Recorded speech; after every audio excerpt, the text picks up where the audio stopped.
Welcome to the Israel Daily News Podcast. I'm your host, Shanna Fold, and I'm here to get you caught up quickly.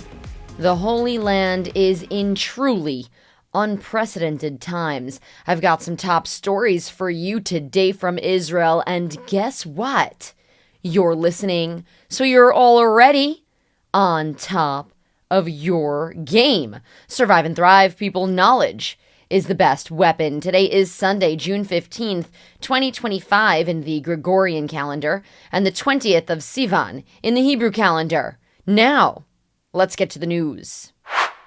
More than 300 rockets have been launched from Iran to Israel since Friday, June 13th, when Iran retaliated on Israel for carrying out a major operation that aims to remove their nuclear capabilities. It's something Israel has been working on for decades. Around 24 of those 300 missiles touched down. 13 Israelis have been killed, including 3 minors and 10 adults. This does not include any fatalities that may have occurred in the last 2 hours, as Israel was recently hit with around 30 missiles Sunday evening around 8:45 p.m., and emergency services are still picking up the pieces. Around 400 people have been injured, with 9 in serious condition. 7 have been admitted just in the last hour to the hospital from the north of Israel, where rockets were raining down. 2 people in the south of Israel were also hurt during the last round of attacks. Arabic media reports that fragments from an Iranian missile fell in areas including Al-Bire, Ramallah, and a Palestinian town near Hebron, leading to fires and property damage throughout the West Bank, or Judea and Samaria, however you call it. The figures we are sharing, particularly about the 300 missiles, do not include unmanned aerial vehicles or UAVs, which is also an element of this war. Those have been sent as well. One time last summer, a drone even hit an individual's apartment here in Tel Aviv, and that killed him. So drones are something to worry about as well, and we're not even accounting for that in the 300 missile count.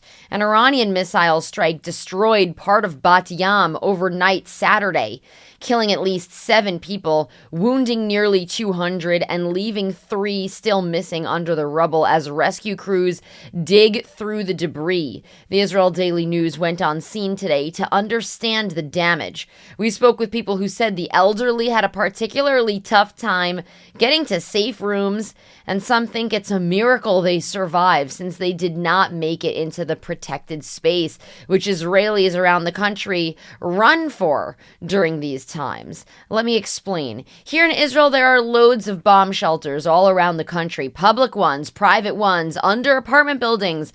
Those are called miklats, and a mamad is a reinforced room inside someone's apartment or house, which adds an extra layer of protection against bombs, rockets, and explosives. Many public shelters are located near children's playgrounds and are 1 or 2 stories below ground to offer an added layer of protection. Bat Yam, a city south of Tel Aviv on the beach, was destroyed for blocks and blocks by a ballistic missile that Israel's defense system was not able to intercept. Another point. The way the Iron Dome works, that's the name of Israel's defense system, the Iron Dome, is by firing a projectile to perfectly intercept and hit an incoming hostile projectile from an enemy country, and then it explodes the rocket in the air before it can touch down on Israeli soil. Now, that is seriously useful technology. In Bat Yam, it did not work. Entire residential floors collapsed in the blast, while buildings throughout the city suffered major structural damage. Homefront command officials said all the people who died in Bat Yam had been outside of the reinforced shelters, which only highlights just how important it really is to get in there. The direct hit took down a building and blew the windows in, pulled off doors, destroyed homes and buildings for blocks and blocks, even blocks that were not the block of the direct hit. The Israel Daily News team observed this today and took ample photo and video. We also got a great story about an old woman who was rescued by her neighbor, who is a young mother with 6 kids. Despite working to get all of them to safety, she made the time to enter the 90-year-old woman's home, push her walker to the side, and get that older woman into a safe room just in time.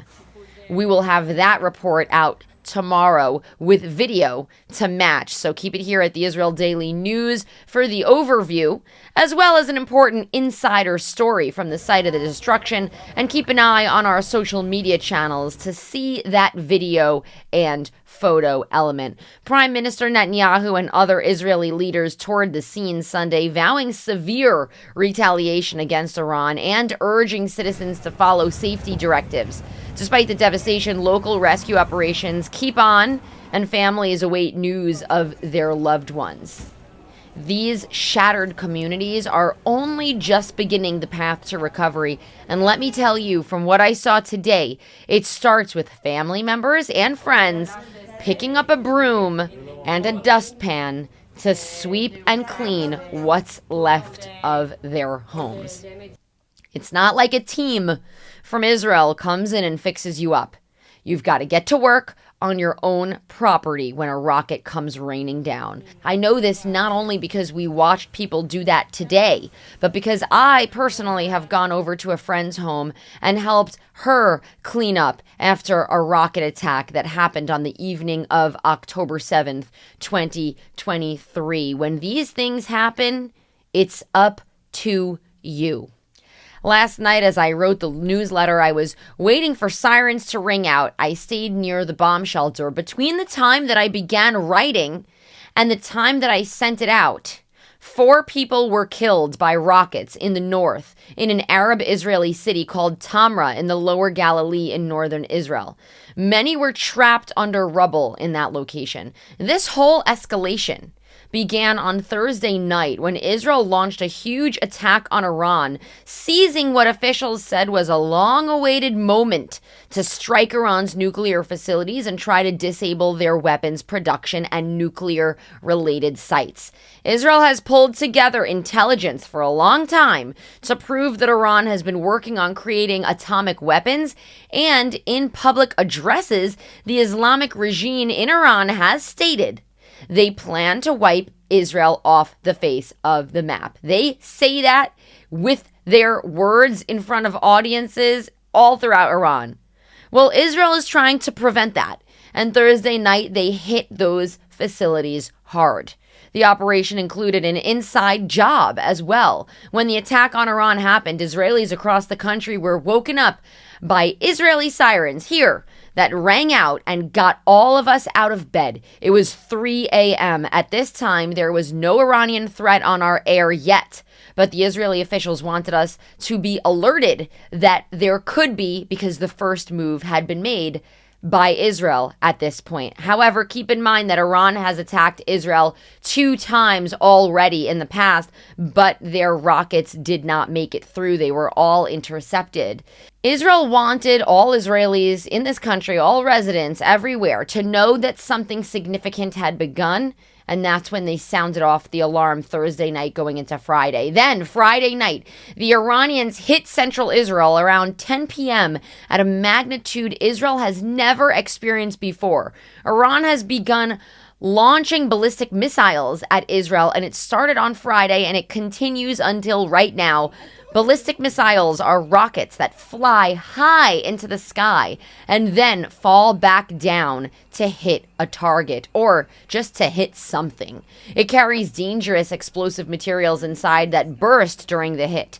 The idea is for the missile to be as wide-reaching and as deadly as possible. The missiles are as long as a bus or even an airplane.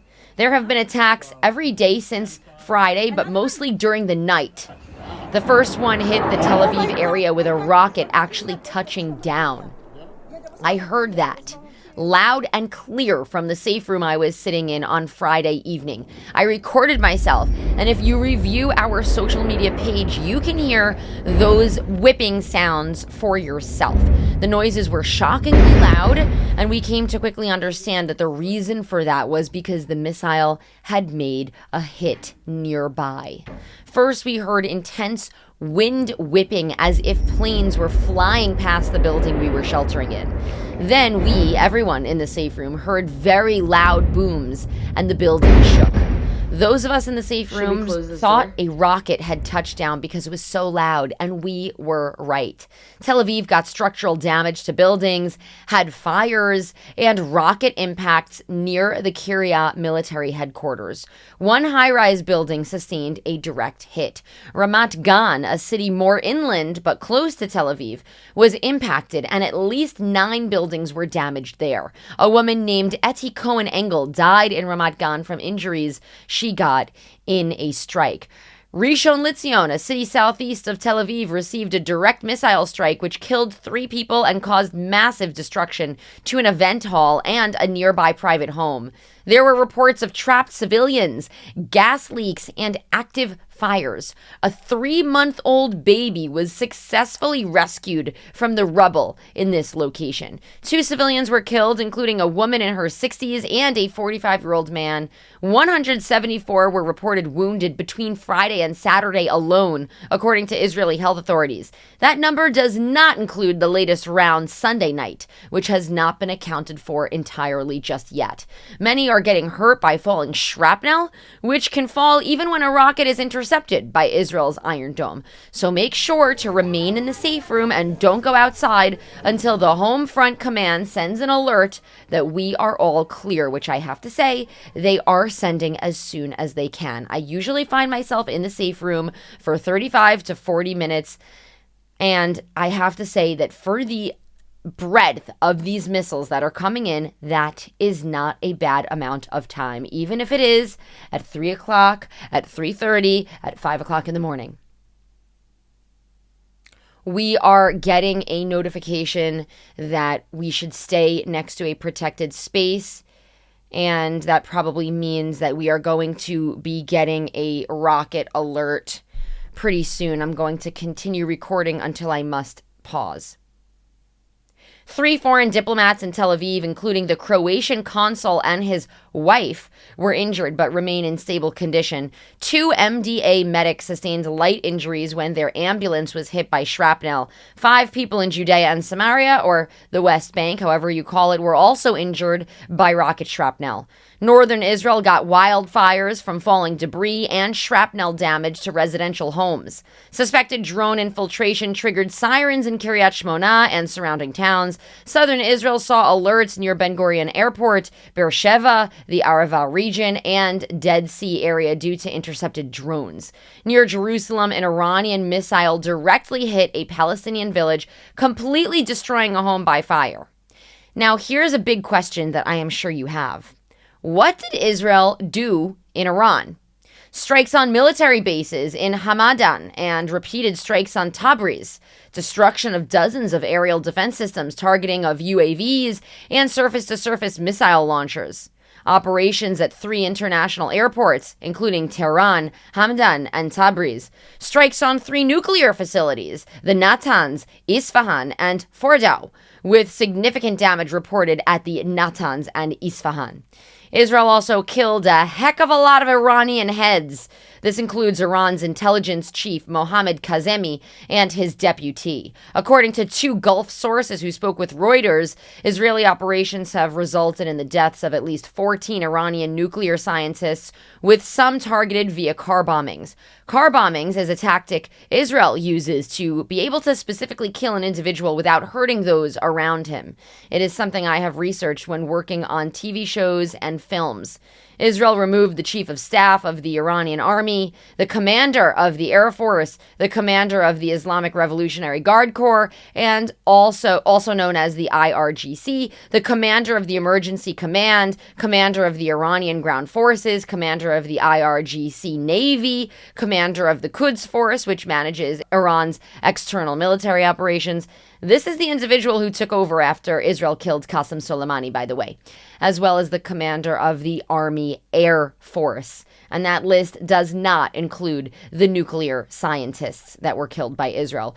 A human rights group in Iran tells the Associated Press that 406 Iranians have been killed by Israeli airstrikes, with some 654 wounded. The plan was initiated in response to Iran's missile strike on Israel in October, and escalating intelligence indicates that Iran was nearing nuclear breakout capability. The urgency increased with the near completion of a new underground enrichment facility said to be immune to even U.S. bunker busting bombs. The strike wasn't purely aerial. Operation Rising Lion, which is the name of Israel's attack on Iran, included on-the-ground sabotage operations by Mossad agents who played a vital role smuggling explosive drones into Iran, disabling their air defenses from within the country, and targeting military infrastructure from within the country. We are talking about Israel getting their people into an enemy country and carrying out an attack on their soil. The breadth of the attack stunned even seasoned analysts, combining cyber warfare, precision strikes, and real-time intelligence coordination. Israeli airstrikes are currently, as I wrote this broadcast, hitting targets in and around Tehran. A major strike on a fuel terminal in the Shahran district has caused a widespread power outage and a massive fire at the Shahran oil depot. The blackout triggered panic across the city in Iran, with residents reporting explosions and damage in areas including Shahid Malati, where senior IRGC officials are believed to live.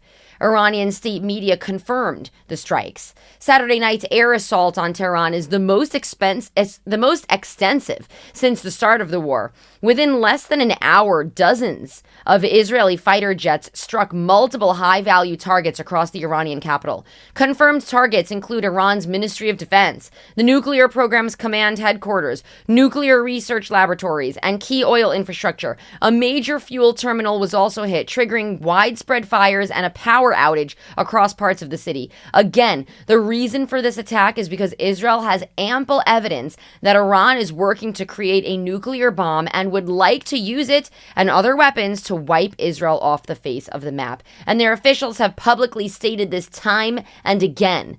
When the world is not listening or watching, Israel is. Several Kurdish and Balak organizations have recently called for a national uprising against the Iranian regime, which is very interesting and could be a whole episode of itself. The Kurdish people often align with Israel because they similarly are people without a place and a people with a rich, deep history, culture, and religion. Of course, Jews got Israel in 1948, but before that, the Kurds and the Jews had a similar struggle. Today, some Kurdish leaders are even working with Israel to learn a thing or two about building a state and creating independence. Kurdish people are indigenous to Kurdistan, which is not an independent state. It's a geographic region spanning southeastern Turkey, northwestern Iran, northern Iraq, and northeastern Syria. Mahsa Amini, the woman who was killed by Iranian guards for improperly wearing a hijab in the street, was a woman of Kurdish ethnicity, and many suggest that it's why she was so badly beaten until she was beaten to death, because she was not of the preferred background in Iran. The Democratic Party of Iranian Kurdistan is a militant group, which was founded in 1945. They advocate for Kurdish autonomy within Iran, which is something Iran does not want to give. This group, along with the Kurdistan Free Life Party, the Kurdistan Freedom Party, and the Jaish al-Adil, a Sunni Balak militant group, are all demanding rights and equality, and this time they're also using their voices to boycott the IRGC, which are considered Islamic extremists. So essentially, Kurdish groups within Iran are protesting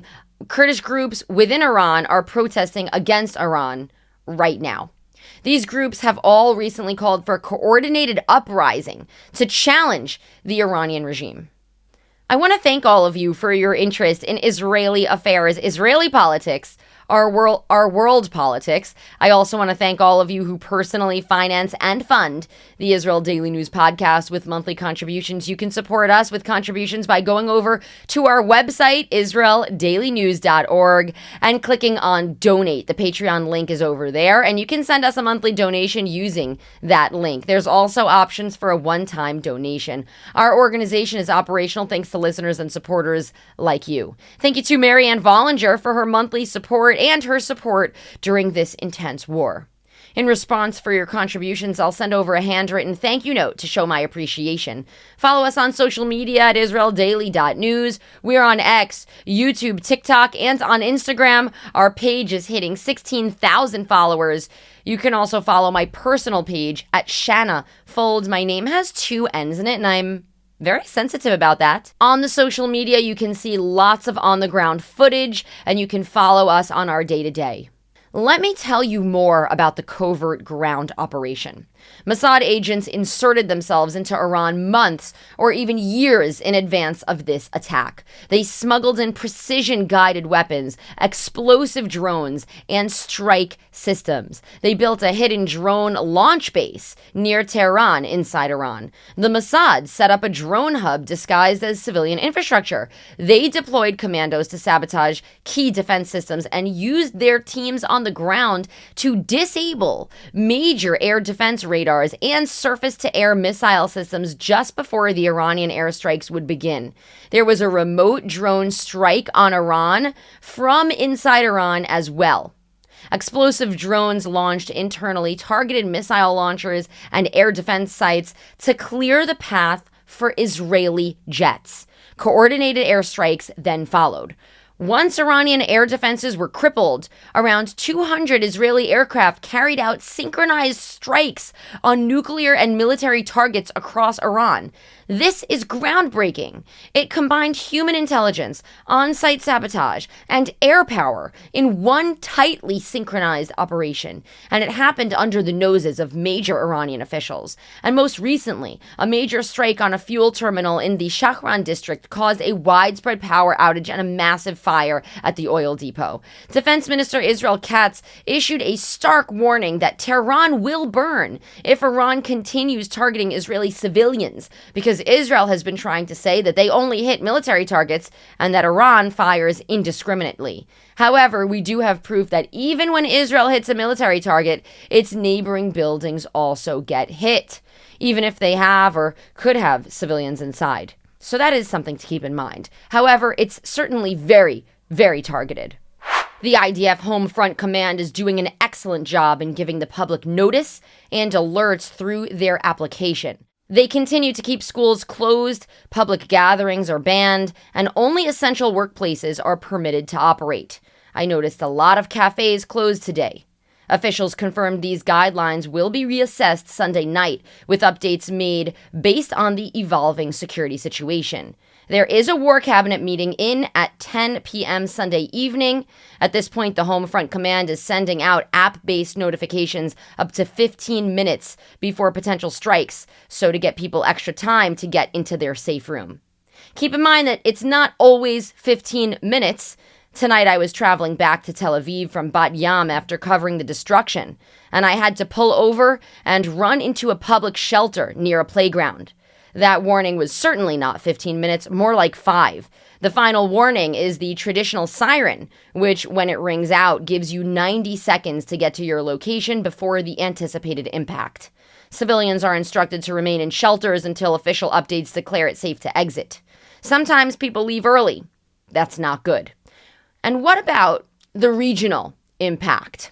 Well, Jordan reported injuries and damage from falling Iranian missiles and UAV debris, highlighting the conflict's implications. The U.S. Navy is repositioning forces to bolster Israel's defense capabilities, with the USS Thomas Hoodner destroyer en route to the eastern Mediterranean and additional destroyers on standby.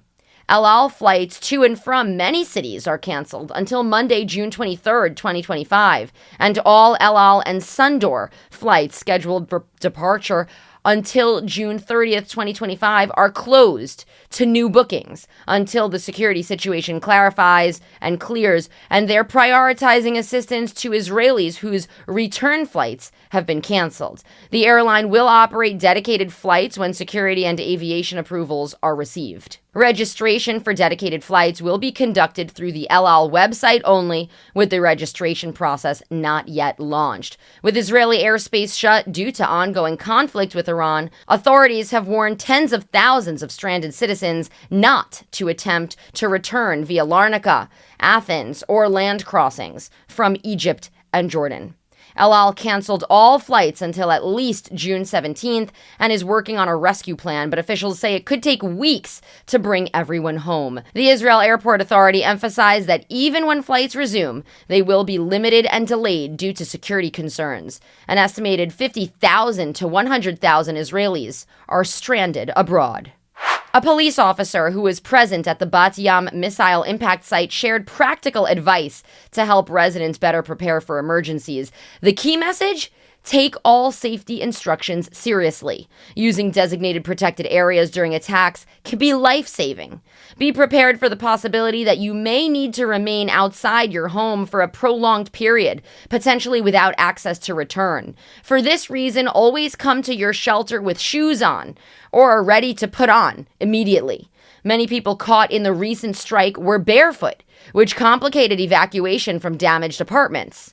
Wear comfortable clothes suitable for a long wait away from home. Assemble a small emergency bag containing the essentials. You don't need to pack water, food, or batteries, as the Home Front Command will supply those shortly after the incident. Instead, include your mobile phone, chargers, vital documents like passports and birth certificates, vehicle keys, your wallet, and prescription medications to cover you at least 24 hours until a replacement could become available. They say you should think of a scenario where you must evacuate with no immediate return and will rely on friends or family for your shelter. This advice comes from direct experience on the scene and aims to help residents prepare without causing panic. The police say, stay vigilant and ready. Your safety depends on it. Israel has been at war now for 618 days. All right, well, that is it for today's show. Today is Sunday, June 15th, 2025. Tel Aviv has a low of 24 degrees Celsius and a high of 27 degrees. That's 76 degrees Fahrenheit for the low, going up to 80 degrees for the high. We are everywhere. Don't forget to sign up to our Israel Weekly News Wrap. The Israel Weekly News Wrap is a newsletter with the top 5 stories coming out of Israel from throughout the week. And of course, with a personal note from me at the top, you can sign up for that at israeldailynews.org. I'll send you off today with a song called Under Missiled Skies by a talented Israeli DJ named Erica Kroll. Let this song give you an energy boost and a soul boost. Sometimes the best art and clarity is born during times of turmoil. Have a great and productive day and an excellent, strong week. Shavua Tov, everyone.